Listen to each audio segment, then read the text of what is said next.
Yang punya catatan, baca dari catatan boleh. Silakan.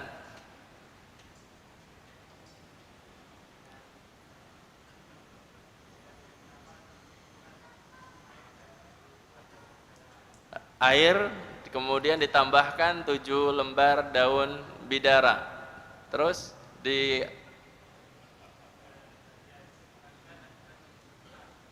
dimandikan dan juga diminumkan. Terus apalagi yang dibacakan ke air tersebut? Ta'awud, ayat kursi, ayat terakhir dari surat Al-Baqarah. Kemudian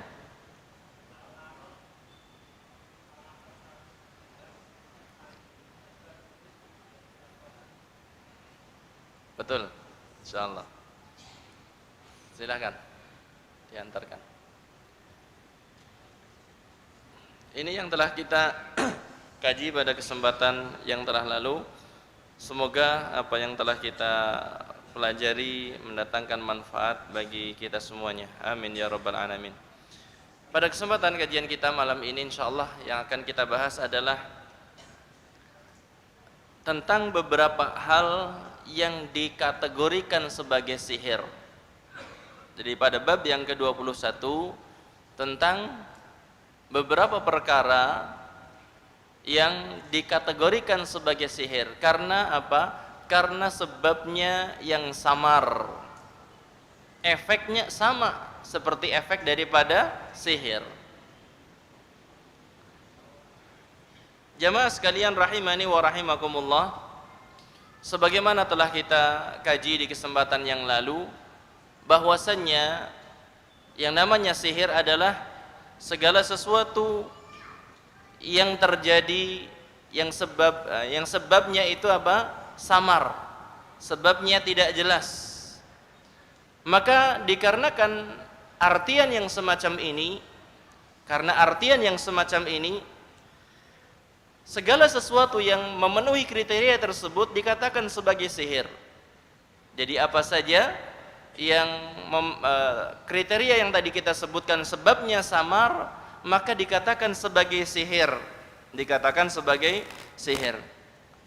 Dengan apa yang tadi kita sebutkan ini, maka menjadi luaslah cakupannya. Sihir itu bukan hanya sekedar ilmu santet saja. Sihir bukan hanya sekedar ngirim sesuatu kepada orang lain, bukan gendam saja, bukan. Tetapi cakupannya luas. Dikarenakan apa? Karena tadi yang saya sebutkan, ada beberapa perkara yang sebabnya samar, pengaruhnya sama dengan sihir terhadap apa? Terhadap orang. Jamaah sekalian rahimani wa rahimakumullah. Yang pertama, kita akan sebutkan hadis dari Nabi sallallahu alaihi wasallam dan kita sebutkan apa yang dikandung di dalam hadis tersebut. Nabi sallallahu alaihi wasallam beliau bersabda, hadisnya diriwayatkan oleh Imam Ahmad, demikian juga Imam Abu Dawud. Hadisnya diriwayatkan oleh Imam Ahmad dan juga Imam Abu Dawud.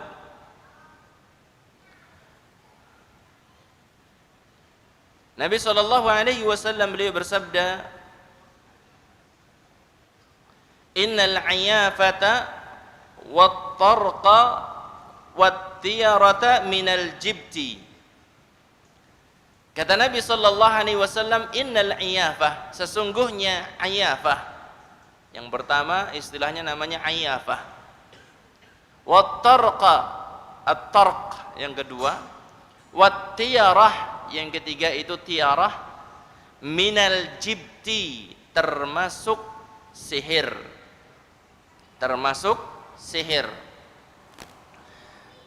Jadi di dalam hadis ini Nabi sallallahu alaihi wasallam menyebutkan 3 perkara. Perhatikan baik-baik. Yang pertama, al-'iyafah. Karena Nabi mengatakan sesungguhnya 'iyafah itu. Kemudian yang kedua apa? Tarq. Kemudian yang ketiga, tiarah. 3 perkara disebutkan oleh Nabi. Kita akan jelaskan satu persatu. Perhatikan baik-baik makna daripada 'iyafah. Yang dinamakan dengan 'iyafah itu adalah meramal nasib dengan cara menerbangkan burung. Meramal nasib dengan menerbangkan burung. Artinya gimana? Meramal nasib dengan menerbangkan burung. Di zaman jahiliyah terkenal cara seperti ini. Ketika seorang mau punya hajat atau ketika seorang mau melakukan apa? Safar, perjalanan, maka dia keluar dari rumahnya. Ketika keluar dari rumah dia itu apa? Menerbangkan burung. Burungnya dilepas, digertak. Kalau orang kita nyebutnya apa? Gusah. Digusah ya. Kalau digebah bahasa mana, Pak? Digurah apa? Digusah. Pokoknya kayak gitulah. Kayak jenengan itu ketika ada ayam di teras rumah, digusah kan, hush gitu. Di saat itulah burung akan terbang ke kanan atau ke kiri. Maka mereka punya penilaian tersendiri. Kalau terbang ke arah kanan tanda baik, kalau terbang ke arah kiri berarti harus mengurungkan niatnya atau membatalkan safarnya. Ini yang dinamakan dengan apa? Dengan al-iyafah. Iyafah yaitu apa? Meramal nasib dengan cara menerbangkan burung. Meramal nasib dengan menerbangkan burung. Yang kedua, at-tarq. Kalau di masyarakat kita, wallahu a'lam, ini tentang tarq ini. Di masyarakat Arab di zaman Nabi SAW itu ada namanya at-tarq, yaitu meramal nasib dengan membuat garis-garis di tanah. Di kita gimana? Ada ramalan seperti itu, model gambar di tanah gitu? Di telapak tangan, Pak, seperti itu. Kita juga nggak tahu tentang bagaimana prakteknya. Kalau yang disebutkan dengan jelas yaitu seperti yang tadi, iyafah itu disebutkan dengan jelas.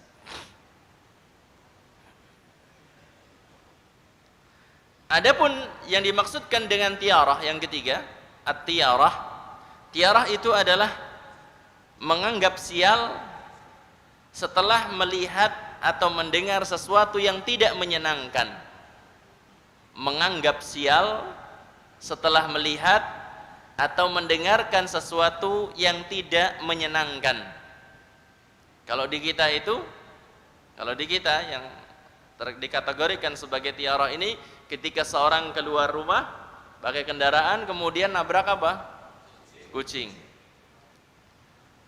Dan kebetulan qadarullah maksudnya saya. Qadarullah Ahad kemarin saya keluar dari rumah di daerah Sampang ya, tahu ya, Cilacap ya. Saya perjalanan menuju Aji Barang. Subuhan di Aji Barang. Jadi berangkat Gasik. 1 jam sebelum subuh saya sudah berangkat dari tempat saya. Ketika sampai di Sampang, di depan saya ada mobil sama-sama banter. Depan saya banter, saya di belakangnya. Yang depan nggak bisa menghindari kucing, kena kucingnya. Kemudian saya klakson, orangnya berhenti. Kayaknya ada sesuatu gitu. Berhenti, saya bablas karena saya nggak berurusan, langsung aja. Pas pulangnya lagi di tempat itu, saya dapati ada sesaji. Wallahu alam, apakah orang itu yang meletakkan ataukah pihak lain? Saya nggak tahu. Tapi yang jelas di tempat yang sama. Pas pulangnya saya juga agak siang karena dari Aji Barang jam 6 lebih lah, jam setengah 7-an saya pulang. Di tempat yang sama saya dapati dan di lokasinya sama, selatan jalan gitu. Di selatan jalan itu ada apa? Ada sesaji. Cuma saya bertanya-tanya dalam hati saya, apakah orang yang tadi nabrak itu kemudian dia mengusahakan masang sesaji di situ, ataukah ada orang lain ketika mendapati ada kecelakaan kucing? kucing kena musibah gitu, kemudian apa ditaruh sesaji di situ ataukah tidak. Tetapi yang jelas di masyarakat kita terkadang sebagian orang itu rela dirinya celaka agar kucing itu tidak apa? Celaka. Kadang-kadang seperti itu ya Pak, pakai motor. Kenapa kok sampai rem depannya aja sampai jungkir balik gitu? Dia jawabannya alasannya karena apa? Tadi saya ngindari apa? Kucing. Padahal kalau seandainya dalam kondisi darurat, yang namanya kucing kan tidak tahu lalu lintas lagi ramai atau tidak gitu, nyebrang aja gitu, nggak lihat tengok kanan kiri dulu. Ya kalau seandainya kita nabrak seperti itu, salah apa tidak? Tidak salah kan? Masa kita harus apa mengorbankan diri kita jungkir balik, kemudian mungkin ada sebagiannya sampai patah tulang, lukanya sana sini, hanya gara-gara seperti itu? Tentunya kurang bijak yang semacam ini. Ditambah lagi dengan keyakinan kalau nabrak kucing bakal sial. Ini kan repot yang semacam ini. Demikian juga sebagian orang ketika keluar rumah kemudian melihat sesuatu yang tidak mengenakan, kemudian nggak jadi pergi. Nggak maulah. Ini tandanya kurang baik seperti itu. Ini dikategorikan sebagai apa? Dikategorikan sebagai tadi yang ketiga apa? Tiarah. Ada iyafah, ada at-tark, ada at-tiyarah. Jadi Nabi sallallahu alaihi wasallam menyebutkan tentang tiga hal ini, dan beliau menyebutkan minal jibti, termasuk al-jibt, dan dijelaskan oleh para ulama yang dimaksudkan al-jibt di sini adalah minas sihri, termasuk sihir. Jemaah sekalian rahimani wa rahimakumullah, ketahuilah bahwasanya di awal keislaman para sahabat Nabi sallallahu alaihi wasallam, mereka dahulunya adalah orang-orang yang sangat kenceng banget berpegang teguh dengan adat dan tradisi yang ada di masyarakat jahiliyah di kala itu. Sebelum mereka berislam, tadinya mereka orang-orang kenceng banget megangi masalah kayak gituan, Pak. Kenceng banget. Maka Nabi sallallahu alaihi wasallam ketika mendapati para sahabatnya begitu kenceng memegang tradisi-tradisi jahiliyah, maka Nabi sallallahu alaihi wasallam beliau berusaha dari awal untuk apa? Untuk mensucikan jiwa-jiwa mereka, untuk membersihkan akidah para sahabat radhiyallahu taala anhum ajmain. Karena bagaimanapun ya, sudah masuk Islam kadang-kadang masih melakukan atau terpengaruh sesuatu yang sudah terbiasa mereka lakukan. Maka Nabi sallallahu alaihi wasallam bersihkan khurafat dari diri-diri para sahabat dengan menyebutkan tiga perkara ini sebagai apa? Sebagai sihir. Disebutkan oleh Nabi sebagai sihir. Karena tiga perkara ini adalah apa? Tidak memiliki landasan secara apa? Syar'i, tidak memiliki landasan secara apa? Logika, tidak juga memiliki landasan secara percobaan. Tiga hal ini semuanya sebabnya adalah apa? Samar, tidak terlihat, tidak nampak, tidak jelas. Maka sebagaimana yang tadi kita sebutkan, segala sesuatu yang sebabnya tidak jelas dan pengaruhnya adalah sama seperti apa? Seperti sihir, maka dikategorikan sebagai sihir. Jamaah sekalian rahimani wa rahimakumullah. Orang-orang yang percaya kepada iyafah, orang-orang yang percaya kepada tarq, orang-orang yang percaya kepada tiarah, semuanya percaya kepada sebab yang tidak jelas, sebab yang samar. Maka dikarenakan inilah mereka dikatakan telah terpengaruh dengan apa namanya yang dinamakan dengan sihir. Bapak Ibu sekalian, kaum muslimin muslimat rahimani wa rahimakumullah. Kita lanjutkan. Hadis yang kedua dari Nabi sallallahu alaihi wasallam. Hadisnya diriwayatkan dari sahabat Ibnu Abbas radhiyallahu anhuma, diriwayatkan oleh Imam Abu Dawud dan dinyatakan sanadnya sahih. Nabi sallallahu alaihi wasallam beliau bersabda, "Man iqtabasa syu'batan minan nujum, faqad iqtabasa syu'batan minas sihri, zada ma zada." Kata Nabi sallallahu alaihi wasallam, "Man iktabasa syu'batan minan nujum." Barang siapa yang mempelajari sebagian daripada ilmu nujum, kata Nabi, barang siapa yang mempelajari sebagian daripada ilmu nujum,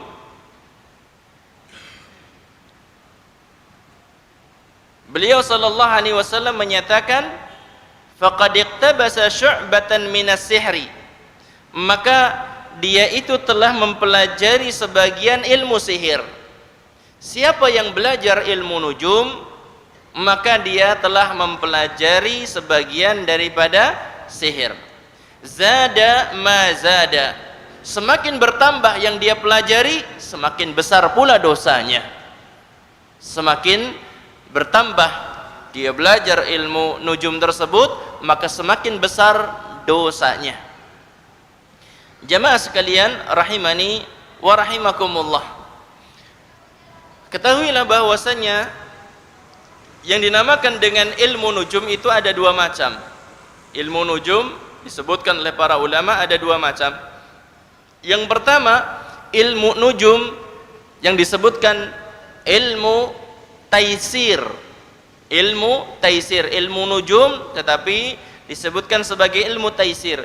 Artinya mempelajari tentang perjalanan daripada bintang-bintang yang ada, dan tujuannya untuk mengetahui tentang musim panas, musim dingin, musim pergantian dan lain sebagainya. Kalau ilmu nujum yang dimaksudkan adalah semacam ini, artinya mempelajari pergerakan bintang dan lain sebagainya untuk mengetahui musim tanam, musim apa lagi gitu ya, maka yang semacam ini dikatakan tidak mengapa. Yang semacam ini tidak mengapa. Ini dikatakan sebagai ilmu nujum yang dikatakan namanya adalah ilmu taisir, perjalanan bintang-bintang yang ada dan pengaruhnya kepada musim. Kemudian yang kedua adalah ilmu nujum yang disebutkan dengan ilmu ta'thir. Ta'thir bukan taisir, tapi yang pertama taisir, yang kedua ta'thir. Ta'thir ini artinya adalah mempelajari pergerakan bintang-bintang yang untuk merumuskan sesuatu yang terjadi. Bintang ini menghilang, oh bakal ganti presiden, umpamanya semacam itu. Nyuwun sewu, mohon maaf, ini cuma sekedar mencontohkan saja. Kalau ada orang punya pendapat bulan tertentu nanti menjelang pemilihan presiden, kemudian kok bulan ini bintang ini nggak kelihatan gitu ya. Ada orang punya keyakinan bahwasannya, oh berarti ini presidennya bakal ganti gitu. Ya gantilah, sekarang kan nggak ada presiden, adanya calon gitu. Jamaah sekalian rahimani wa rahimakumullah, kalau seandainya punya keyakinan semacam ini, maka ini yang tidak diperkenankan. Ini yang dikatakan siapa yang mempelajarinya maka telah mempelajari apa? Sihir. Siapa yang mempelajarinya maka dikatakan telah mempelajari sihir.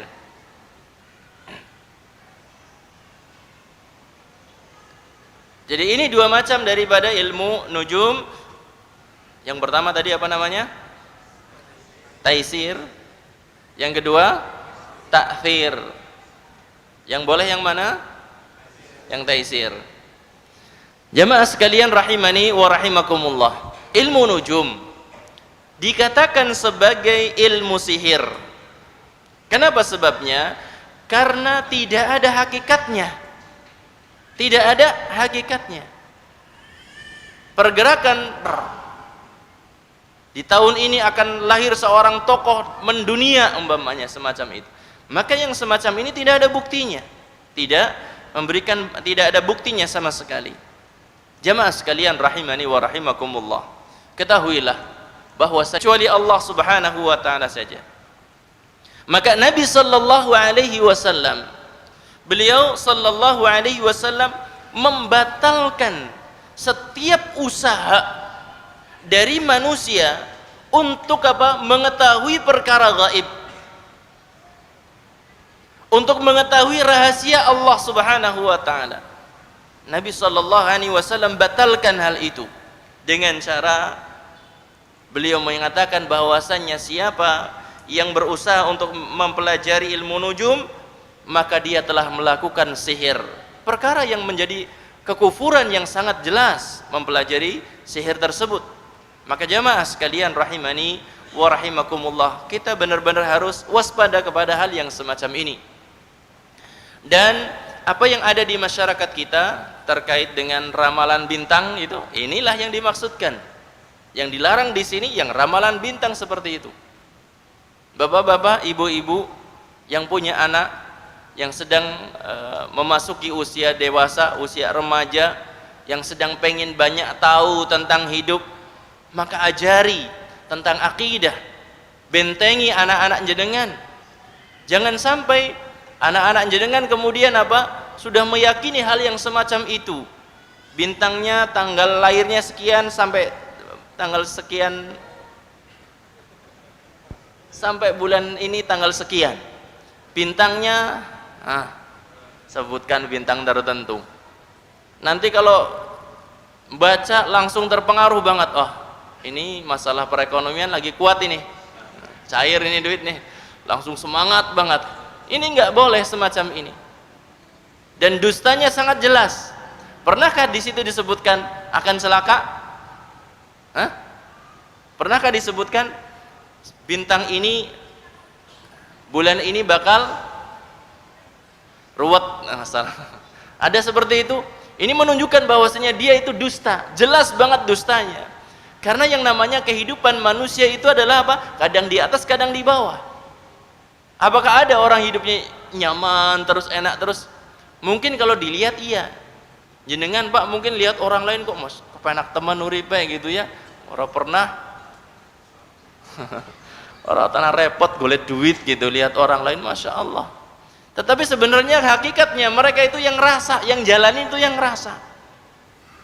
Seperti jenengan lah, dulu kan pernah mengidam-idamkan satu pekerjaan tertentu. Ketika sudah dapat, jenengan kesel temen ya gitu. Sehingga pengen jadi polisi, sehingga jadi polisi, kesel. Sehingga pengen jadi PNS, sekarang jadi PNS. Capek apa enggak? Capek. Dulu mengidam-idamkan, tetapi apa jalani ternyata berat juga gitu. Itu kehidupan manusia. Bagaimana sekarang kalau kita membaca ramalan bintang itu enggak boleh. Kecuali kalau untuk apa? Kita sudah kuat akidahnya, dalam artian kita sudah memahami itu enggak boleh. Kemudian kita pengen mengungkap kebohongannya, mengungkap kedustaannya, baca. Untuk menjelaskan kepada anak, mana ada di sana dituliskan di sana bahwasanya orang itu akan celaka. Itu kan cukup menunjukkan kepada apa? Kebohongan yang sangat jelas. Maka jemaah sekalian rahimani wa rahimakumullah, lindungi anak-anak jenengan, anak-anak kita semuanya, anak-anak kaum muslimin. Untuk apa? Tidak mengkonsumsi hal-hal yang semacam itu. Enggak tahu kalau di aplikasi ada nggak di Play Store itu? Ada. Kayaknya ada juga ya Pak ya. Maka benar-benar harus waspada. Jangan sampai bapak-bapak jenengan sudah memberikan fasilitas kepada anak-anaknya, kemudian tidak mengetahui ternyata anaknya sudah sampai mendarah daging keyakinan yang semacam itu. Jamaah sekalian rahimani wa rahimakumullah, bahaya bagi akidah. Bahaya bagi akidah. Karena ternyata banyak juga di antara anak-anak kaum muslimin yang mereka apa? Tidak tahu apa-apa gitu tentang kehidupan. Ngerti-ngerti bali ngomah jarene wis sekti, wis duwe indang. Indang apa? Indang ebek. Astagfirullahaladzim. Karena apa? Orang tuanya nggak ngajari akidah. Anak-anak kecil, usia SMP, kalau usia mungkin udah tua ya mending gitu ya. Anak-anak kecil sudah tahu nyari seperti itu. Ketika ditanya kamu belajarnya gimana? Ya cuma kata teman, gimana caranya? Saya berendam di air. Lama kemudian apa? Bersemedi, diam di situ, kemudian dapatlah. Repotnya ketika apa? Ketika membuangnya, susahnya gitu. Maka jamaah sekalian rahimani wa rahimakumullah, mari kita bekali diri kita dengan mempelajari akidah. Kemudian apa? Kita tularkan kepada orang-orang yang kita cintai. Kita selamatkan mereka. Kita bebaskan mereka dari belenggu-belenggu kesyirikan. belenggu-belenggu khurafat yang begitu dahsyat di luar sana. Karena hal itu semuanya nggak bisa hilang dengan kecanggihan teknologi, nggak bisa hilang. Hilangnya dengan belajar akidah, belajar tauhid. Jamaah sekalian rahimani wa rahimakumullah, semoga Allah Ta'ala memberikan kemudahan kepada kita semuanya untuk bisa menjaga diri kita dan keluarga kita semuanya dari berbagai macam bentuk kesyirikan. Kita lanjutkan yang ketiga.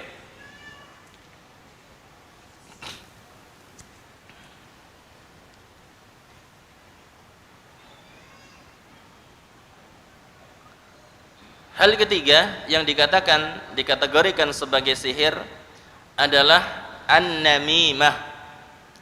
An-namimah, adu domba. An-namimah yaitu apa? Adu domba. Dari sahabat Abdullah bin Mas'ud bahwasanya Rasulullah sallallahu alaihi wasallam beliau bersabda, "Ala hal unabbiukum mal 'addah hiya an-namimah al-qalatu bainan nas." Rawahu Muslim. Nabi sallallahu alaihi wasallam bersabda, "Ala hal unabbiukum mal 'addah." Maukah aku tunjukkan kepada kalian apa yang dimaksudkan dengan al-'addah itu? Maka Nabi sallallahu alaihi wasallam kemudian langsung menjelaskan, hiya an-namimah. Al-'addah itu maksudnya adalah an-namimah, yaitu adu domba. Al-qalatu bainan nas, yaitu banyak membicarakan keburukan dan menghasut di antara manusia. Banyak membicarakan keburukan dan menghasut di antara manusia. Ini yang dinamakan dengan an-namimah. Jadi namimah ini adalah menukilkan ucapan, kemudian dipelintir, dirubah, dikirimkan ke pihak lain yang tujuannya untuk apa? Untuk merusak hubungan. Tadinya dua kelompok sedang berdamai, kemudian diletupkanlah api permusuhan di antara kedua kelompok tersebut atau di antara kedua orang tersebut. Jadi menukilkan berita dari A kepada si B, tetapi beritanya ini sudah dirubah. Ada benarnya tetapi dirubah. Kemudian tujuannya untuk apa? Menimbulkan permusuhan ataupun persengketaan. Jamaah sekalian rahimani wa rahimakumullah. Dari sisi mana kok namimah ini dikatakan sebagai sihir? Namimah ini kok bisa dikatakan sebagai sihir? Namimah dikatakan sebagai sihir karena memiliki kesamaan dengan sihir. Ada kesamaannya, yaitu dapat membuat perpecahan, menimbulkan permusuhan. Sebagaimana tadi menukilkan ucapan A kepada si B, kemudian dinyalakanlah api persengketaan di antara dua orang ini. Dan juga namimah ini sebabnya tidak jelas, katanya saja, tidak jelas. Jadi adanya permusuhan, adanya persengketaan dua kelompok yang sebabnya apa? Sebabnya tidak jelas, tidak nyata. Saudaraku sekalian rahimani wa rahimakumullah,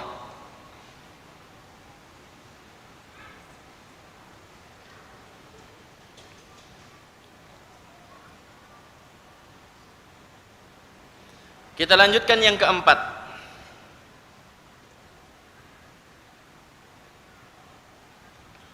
Susunan kata yang indah.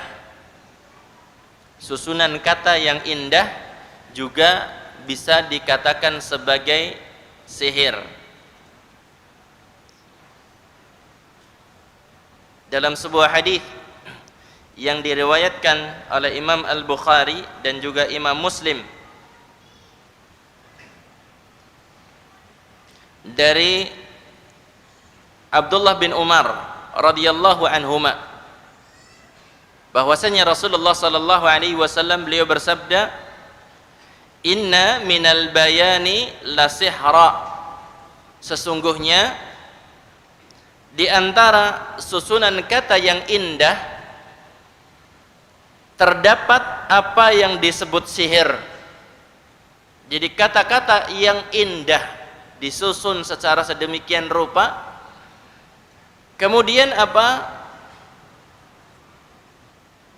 disampaikan kepada orang lain, orang yang mendengarnya itu terpukau.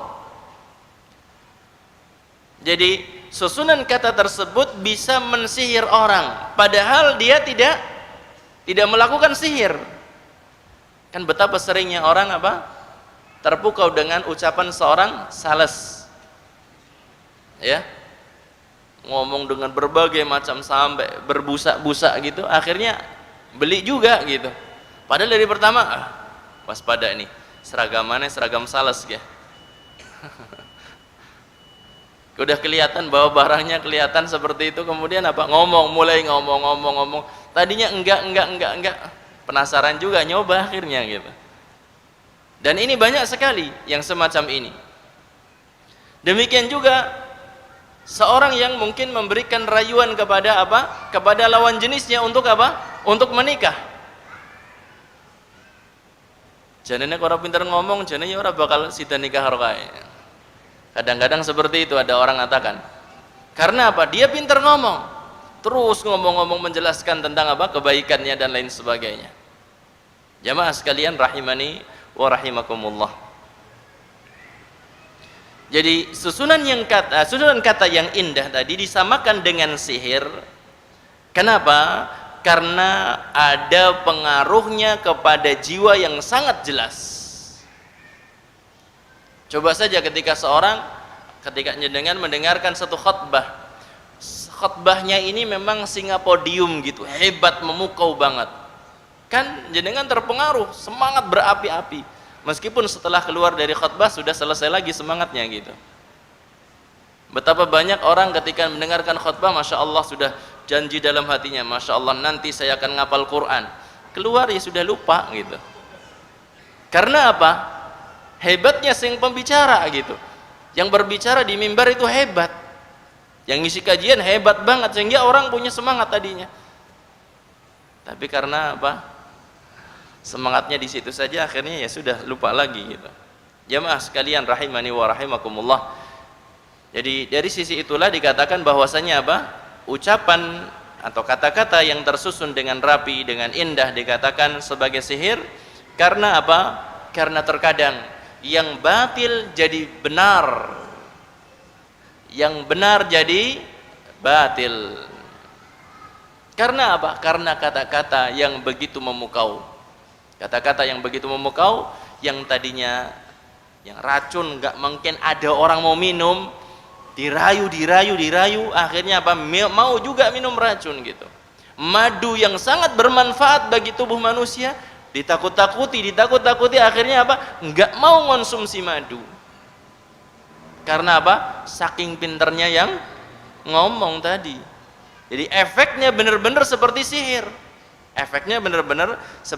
Maka dikategorikan sebagai apa? Sebagai sihir. Sebabnya tidak jelas. Jamaah sekalian rahimani wa rahimakumullah, mungkin ini saja yang bisa kita kaji pada kesempatan kajian kita kali ini. Semoga apa yang kita pelajari pada kesempatan kajian kita kali ini bermanfaat bagi kita semuanya, semakin menambah keilmuan kita dan semakin memperteguh akidah kita, sehingga kita lebih waspada lagi di kesempatan yang akan datang menghadapi berbagai macam kejadian-kejadian yang ada di kehidupan kita. Wallahu a'lam bishawab. Mungkin ini saja kita akhiri dengan kafaratul majlis. Subhanakallahumma wa bihamdika asyhadu an la ilaha illa anta astaghfiruka wa atubu ilaik. Wabillahi taufiq wal hidayah. Assalamualaikum warahmatullahi wabarakatuh.